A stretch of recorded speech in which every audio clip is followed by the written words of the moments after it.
আমন্ত্রণ জানাচ্ছি বাংলাভিউ সরাসরি সম্প্রচারে। স্টুডিও থেকে যুক্ত হয়েছি আমি শ্রাবণী তালুকদার।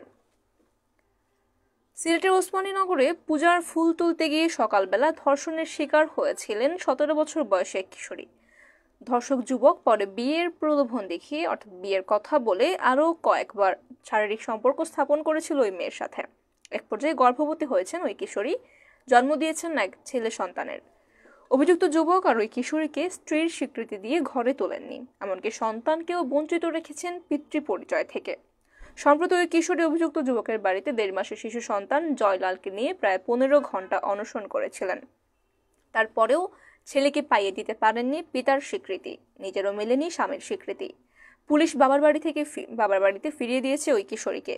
আলোচিত এই ঘটনায় মামলা দায়ের করলে 4 মাসেও এখনো পর্যন্ত ওই অভিযুক্ত ব্যক্তিকে গ্রেফতার করা সম্ভব হয়নি।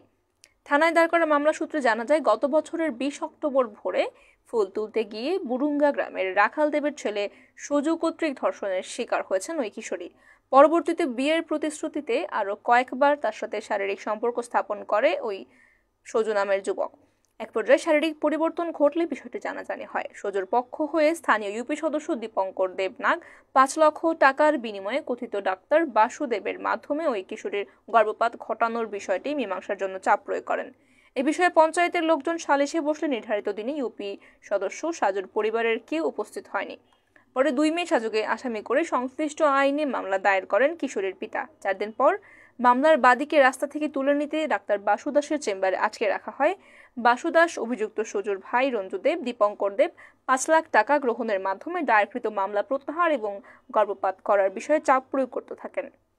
পরে এই ঘটনায় থানায় সাধারণ ডায়েরি করেন মামলার বাদী ও নির্যাতিতার পিতা।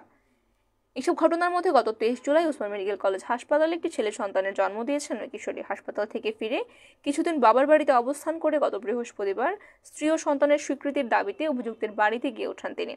সকাল 9টা থেকে রাত 12টা পর্যন্ত বাড়িতে অবস্থান নিলেও ঘরের কেউ দরজা না খোলায় তারা স্বীকৃতি পেতে আত্মহত্যার হুমকি পর্যন্ত দিয়েছেন। থানা পুলিশ ঘটনাস্থলে পৌঁছে অভিযুক্তের পরিবারের সাথে কথা বলতে না পেরে ওই কিশোরীকে গভীর রাতে শিশু সহ তার বাপের বাড়িতে পাঠিয়ে দিয়েছে। এই ব্যাপারটি নিয়ে এখন জল খোলা হচ্ছে। এখনো নিশ্চিত নয় কার পরিচয় বড় হবে জয়লাল। এদিকে সড়ক দুর্ঘটনায় সিলেট কৃষি বিশ্ববিদ্যালয়ের প্রথম ব্যাচের মেধাবী শিক্ষার্থী মোহাম্মদ মইনুল ইসলামের মৃত্যু ঘটেছে।